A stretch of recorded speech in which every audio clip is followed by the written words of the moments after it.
6 hours after my CEO laughed in my face and fired me, FBI agents stormed into the headquarters of a billion-dollar financial corporation. Cameras flashed. Sirens echoed off glass and steel. And Evan Hartwell, the man who had just told me I was replaceable, stood frozen in front of the news cameras like a statue that suddenly realized it was about to crack. He had no idea yet that this wasn't bad luck. This was a system doing exactly what I designed it to do. My name is Maddie. And this is the story of the worst mistake my company ever made. For 14 years, I was the invisible wall between Hartwell Dynamics and financial annihilation. I didn't wear power suits or sit in board meetings. I lived in server rooms, war rooms, and dark offices lit by blinking alerts. While executives toasted deals over champagne, I fought off ransomware, botnets, and state-sponsored attackers trying to pry open vaults holding billions in client assets. At 38, I had already given this company my entire adult life. Birthdays missed. Holidays cancelled.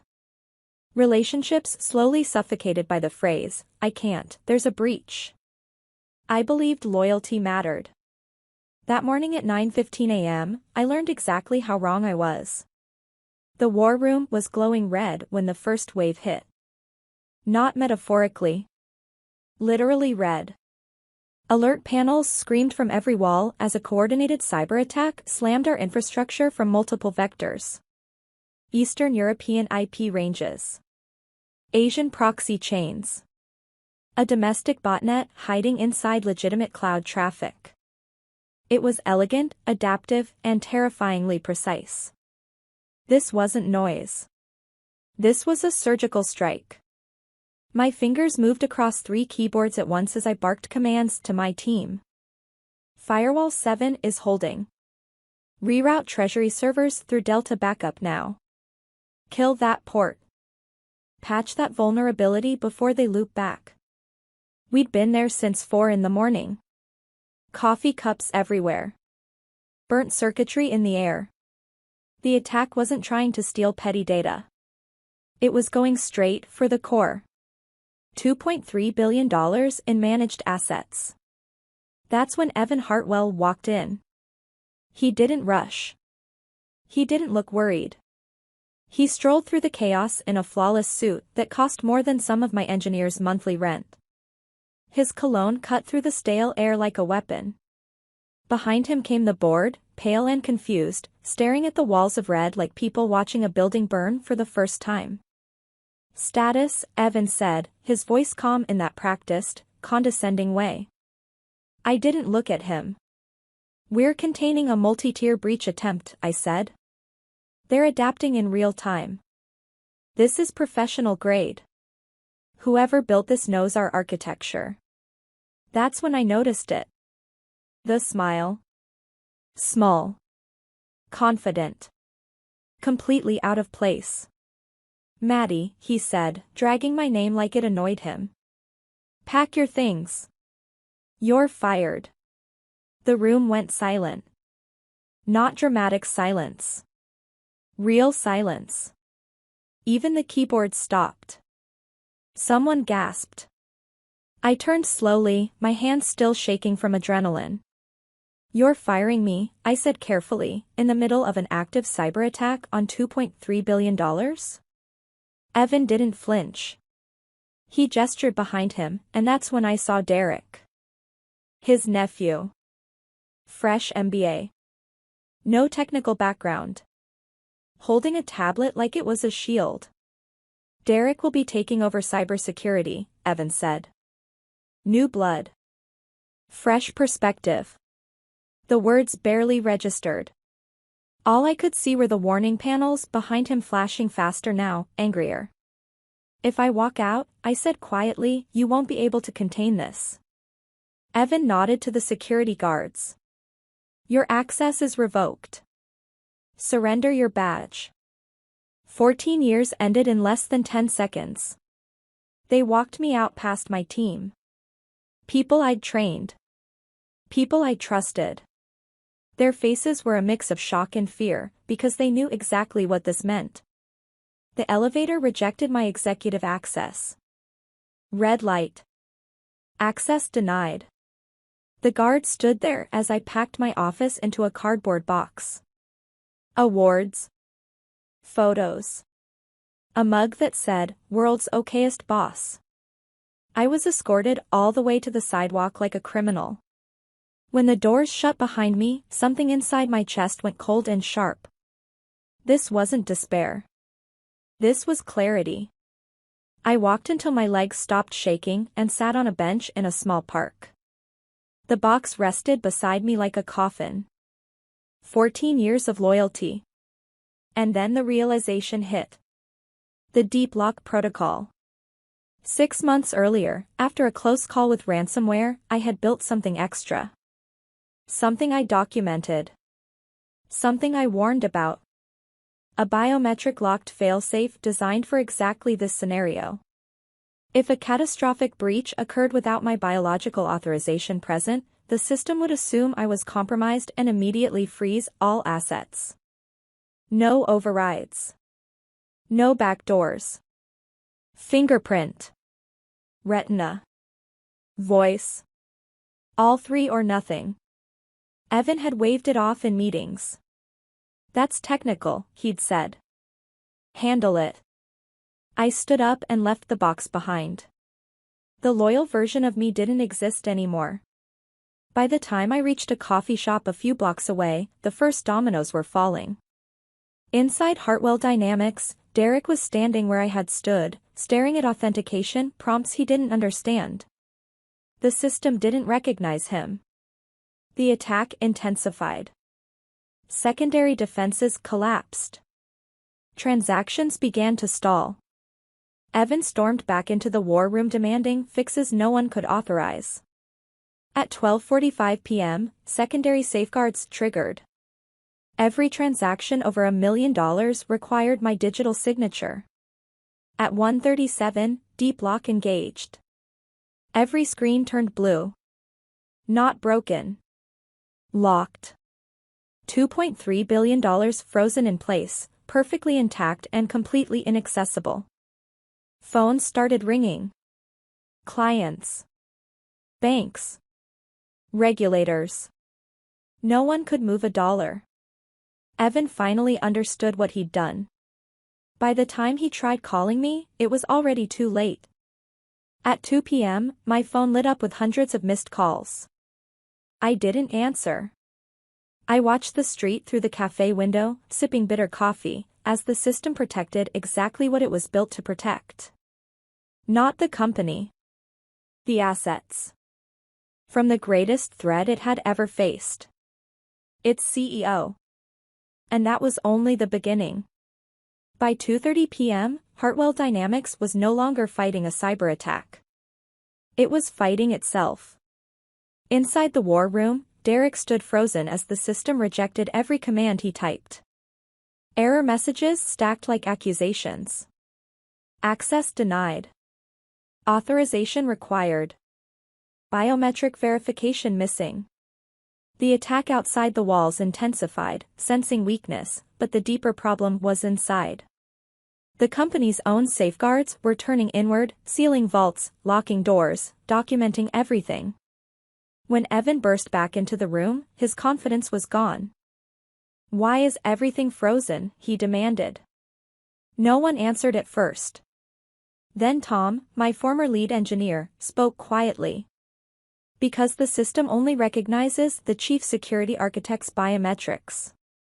And that was Maddie. The Treasury dashboard shifted from orange to red. $2.3 billion sat intact and unreachable, like cash embedded in ice. Phones rang. Portfolio managers yelled. Legal whispered words like regulatory violation and market close. At 3:15, insurance suspended coverage.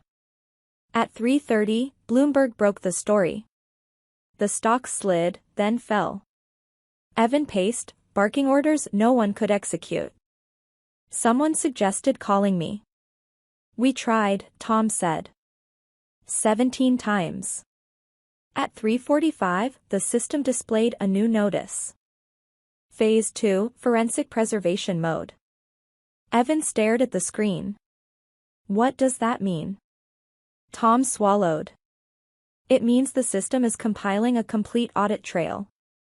Emails. Access logs. Administrative actions. And it's scheduled to transmit.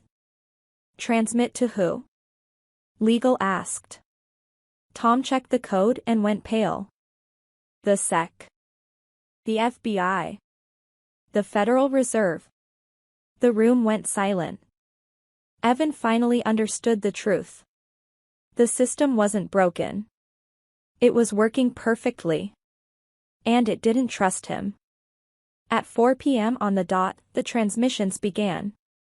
Government servers received encrypted packages flagged critical.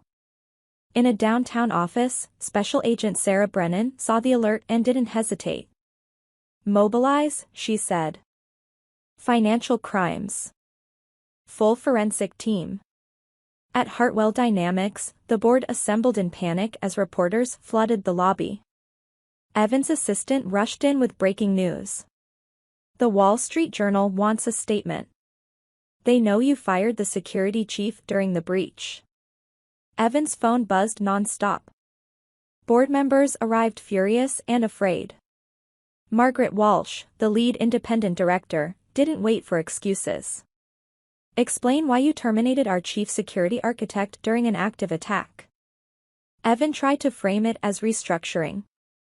Margaret shut him down and read aloud my email warning about Deep Lock, the one he'd acknowledged and ignored. You knew, she said. You chose nepotism over security. At 4:37, the FBI van parked across the street. Agents flooded the building with a warrant. Evan was escorted to a conference room for questioning as agents boxed computers mid-attack. Mr. Hartwell, Brennan said calmly, sliding a tablet across the table, your own system documented repeated warnings and your decision to remove the only authorized operator during a breach. Why? Evan asked for a lawyer. Brennan nodded. That's your right. But understand this. State-sponsored attackers are still inside your network. Every minute you delay increases damages. She stood to leave, then added, we're freezing all corporate assets pending investigation. Including executive accounts. Evan watched his world collapse without a sound. By early evening, the board reconvened. Lawsuits multiplied. Banks demanded access they couldn't get. Then a bomb dropped. Derek had purchased put options on the company days earlier. Insider trading. The room erupted. Margaret called for a vote. Evan was removed for cause. His golden parachute voided. Security escorted him out as cameras waited. At 7:45, the footage hit every channel. Evan Hartwell, once untouchable, was walked through his own lobby by federal agents, his face hollow, his empire gone. I watched from a hotel room under a different name, the city lights reflecting off the glass. My phone showed hundreds of missed calls. I ignored them until one number mattered. Ms. Ross, Brennan said when I answered, you're not under investigation. Your system has been invaluable. Off the record, what they did to you was wrong. But there are innocent people affected. Retirees. Teachers. Whatever you decide, make sure you can live with it. Minutes later, Margaret left a voicemail. The board had fired Evan. They'd discovered Derek's trades. They were prepared to reinstate me with anything I asked. Please, she said, don't let innocent people suffer for his arrogance. At 11:58 p.m., Phase 2 was seconds from executing a full forensic dump to regulators and the press. 5 years of secrets would spill. I opened my laptop and accessed the interface remotely. One command would unleash it. Another would stop it. I thought about the smirk. The humiliation. And then about the people whose money was frozen through no fault of their own. Midnight chimed. I typed one line. Phase 2 suspended. Forensic dump cancelled. Asset freeze maintained. I answered Margaret's call. I stopped the dump, I said. The assets remain frozen. She asked what I wanted. 9 a.m. tomorrow. Full board present. And the FBI. On the record. The next morning, I walked back into Hartwell Dynamics. The same guards nodded. Employees lined the halls. In the boardroom, I took the head seat. My terms are non-negotiable, I said. A 5-year contract at triple pay. A board seat. A public apology in major papers acknowledging my unjust termination and the system that saved the company. Evans forfeited compensation donated to a cybersecurity scholarship. Mandatory technical literacy for executives. And a hard rule, no security personnel terminated during an active breach without unanimous board approval. Margaret agreed to all of it without blinking. Unlock the system, she said. I stepped to the terminal. Fingerprint. Retina. Voice. Maddie Ross, Chief Security Architect. Disengage deep lock. The screens turned green. $2.3 billion flowed back to life. I'm not done, I said. The attackers were still inside. Give me 20 minutes. 15 minutes later, the intruders were isolated, expelled, and traced. I handed the data to Brennan. Extraordinary, she said. Ever consider the Bureau? I smiled. Better coffee here. 6 months later, I watched Evan's sentencing on a muted screen. 20 years. Derek got 5. The company recovered, stronger and humbler. A plaque now hangs near the war room. Hubris is the greatest vulnerability in any system. Evan thought he fired a problem. He activated a protocol. Justice, like good code, is elegant and devastating. If you stayed with me through this story, thank you. Drop a comment and tell me where you're listening from and what you would have done in my place. Would you have unlocked it sooner, or let it burn? If you enjoyed this narration, hit like, subscribe for more stories like this, and share it with someone who believes loyalty should be rewarded, not discarded.